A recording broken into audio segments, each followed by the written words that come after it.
Hello students, today I will discuss chapter 4 with you.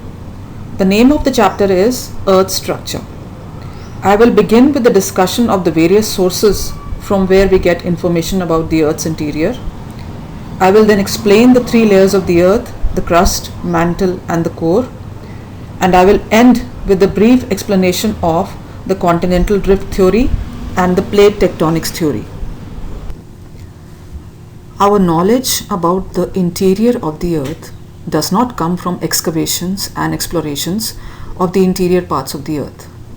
Human beings have not been able to penetrate even a fraction of the Earth, and the deepest of mines are less than 8 kilometers deep. Therefore, all information about the internal structure of the Earth is obtained through indirect means. One source of information about Earth's interior are volcanic eruptions. The molten material thrown up by volcanoes rises to the surface of the Earth from the magma chamber deep inside the Earth. Magma chamber refers to hollow spaces between rocks where magma collects deep inside the Earth and remains in a fluid state. From the study of this material, scientists have come to know about the materials that constitute the interior of the Earth. Another source of information are meteorites. A meteorite is a solid piece of debris that originates in outer space and survives its passage through the atmosphere to fall on the Earth's surface. Keeping in mind the theories of the origin of the Earth, scientists study meteorites which fall on the surface of the Earth. The Earth is said to be constituted of the same materials as the meteorites. The heat given out by the Earth comes from radioactive elements like uranium and thorium deep inside the Earth. The study of this heat in the interior areas helps us to estimate the temperature of the interior of the Earth.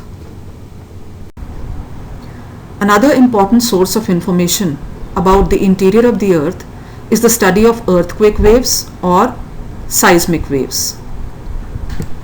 During an earthquake, seismic waves originate. These waves travel in all directions from the point of origin. We are mainly concerned with two types of waves, that is P waves or primary waves, which are shown in black color in this diagram, and the S waves or secondary waves, which are shown in red color. The P waves are the fastest moving earthquake waves and can travel through solids, liquids and gases. S waves are slower than the P waves and they can only travel through solids. They do not pass through liquids.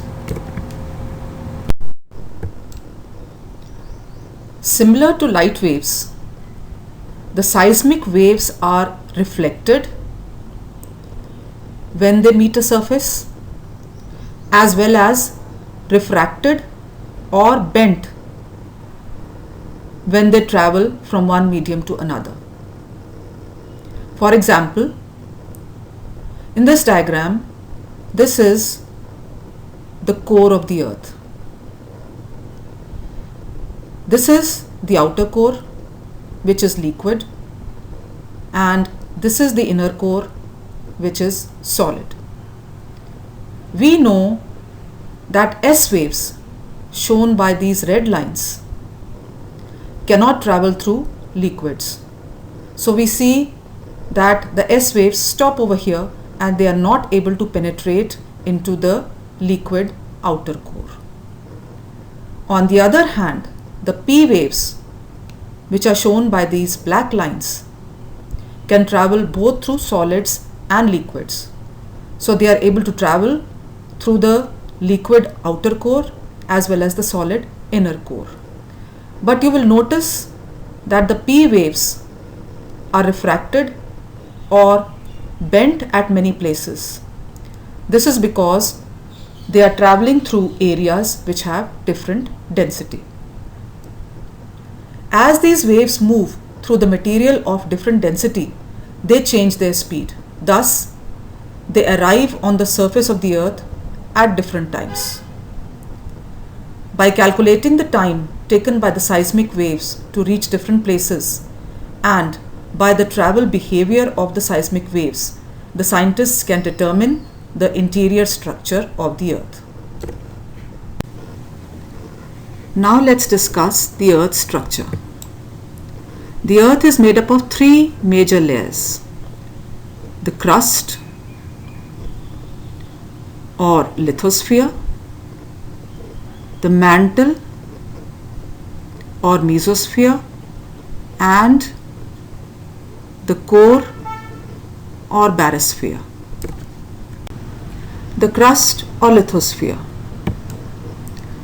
The lithosphere or crust of the Earth is the thinnest layer, as you can see in this diagram. It is a sphere of solid rocks. The thickness of the crust is 60 kilometers below the high mountains and just 5 to 10 kilometers below the oceans. It is made up of rocks with large content of silicates, feldspar, mica, etc. The lithosphere can be divided into two broad divisions, the Sial and the Sima. The density of Sial is 2.7 grams per cubic centimeter and the density of Sima is 3 grams per cubic centimeter to 3.4 grams per cubic centimeter. So because the density of Sial is less than Sima, it appears to float above Sima. The name Sial has been taken from silica and aluminium, which are the two most important constituent elements of Sial. In the same way, the name Sima has been taken from silica and magnesium, which are the two most important constituent elements of Sima. The temperature of the upper part of the oceanic crust has been estimated at 0 degrees Celsius, but it gradually starts rising towards the interior at the rate of 1 degree Celsius for every 32 meters of depth. The weight and pressure of rocks also starts increasing with depth. Mohorovičić discontinuity. The boundary between the crust and the mantle is known as Moho discontinuity or Mohorovičić discontinuity. It is named after the Yugoslavian scientist Andrija Mohorovičić, who discovered it. Like the crust, the Moho discontinuity does not exist at a uniform depth. It is found at about 8 kilometers beneath the oceans and about 32 kilometers beneath the continents. It has the characteristics of both the upper layer, that is the crust, and the bottom layer, that is the mantle. The mantle or mesosphere. The mantle lies just below the crust. Its average thickness is 2900 kilometers. The upper mantle extends from the Moho discontinuity, that is the boundary between the crust and the mantle, up to a depth of 700 kilometers. It is cooler and made of solid rocks. At a depth of 100 to 410 kilometers, the mantle is partially molten and is known as asthenosphere. The lower mantle lies between 700 to 2900 kilometers. It is hotter and denser than the upper mantle. It is also solid due to high pressure from all the overlying layers. As the pressure increases towards the interior of the Earth, the density also increases. The temperature in the mantle varies between 1000 degrees Celsius to around 3700 degrees Celsius. Its density ranges from 3 grams per cubic centimeter to 5.5 grams per cubic centimeter, and it is mainly composed of iron, magnesium and silicon. The Gutenberg discontinuity. The boundary between the mantle and the core is known as the Gutenberg discontinuity. It is named after Benno Gutenberg, a German-born seismologist who discovered it. It begins at a depth of 2800 kilometers. Here there is an abrupt change in the seismic waves that travel through the earth. The primary waves decrease in velocity, and the reason for this is that below the Gutenberg discontinuity, the liquid outer core of the earth begins, and since it is liquid, its density is less, and therefore the velocity of P waves also decreases, while the secondary waves disappear completely because they cannot travel through the liquid outer core. The Gutenberg discontinuity is dense, probably due to a greater percentage of iron. The core or barosphere. The central part of the earth is known as the core or barosphere. It is the densest part of the earth. Its diameter is about 7,000 kilometers and its temperature ranges from about 4400 degrees Celsius to about 6000 degrees Celsius. The outer core behaves like a liquid. We know this because the S waves disappear in the outer core, which suggests that it is in a molten state. The inner core behaves like a solid layer due to the extremely high pressure exerted by all the overlying layers on the core. It is generally believed that the core is composed of iron and nickel, which is responsible for Earth's magnetism. The core is also referred to as Nephe because it is composed of nickel, Ni, and iron, Fe. The density of the core is between 13 grams per cubic centimeter and 15 grams per cubic centimeter.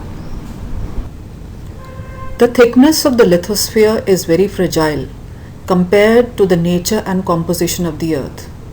This is because of the continuous changes in the earth's crust due to forces of nature like earthquakes, volcanic eruptions, movement of tectonic plates, etc.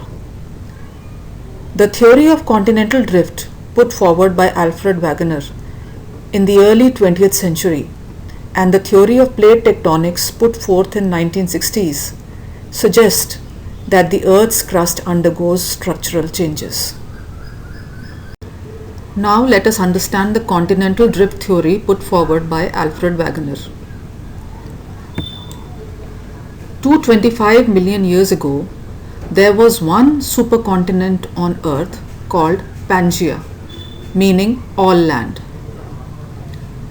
About 150 million years ago, Pangaea began breaking apart. It broke into two huge land masses called Laurasia and Gondwana land. Laurasia consisted of North America and most of Eurasia, while the southern part, Gondwana land, consisted of South America, Africa, the Indian subcontinent, Australia, and Antarctica.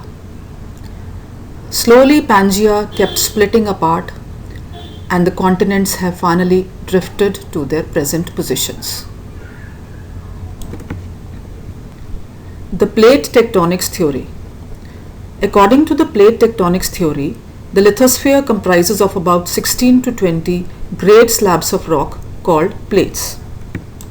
As you can see in the map over here, some important plates have been shown like the Eurasian plate, Indo-Australian plate, Antarctic plate, South American plate, African plate, Arabian plate. These plates average about 100 km thick and thousands of kilometers wide. As they move and grind against each other, they are constantly changing the face of the planet by pushing up mountains and spawning volcanoes and causing earthquakes. For example, the collision of the Indian plate with the Eurasian plate led to the formation of the Himalayan mountains. In the same way, the collision of the Pacific plate with the North American plate led to the formation of the Western Cordilleras. I conclude the lesson here. Today I discussed the various sources from where we get information about the Earth's interior, the three layers of the Earth, the continental drift theory, and the plate tectonics theory. Thank you. and have a nice day.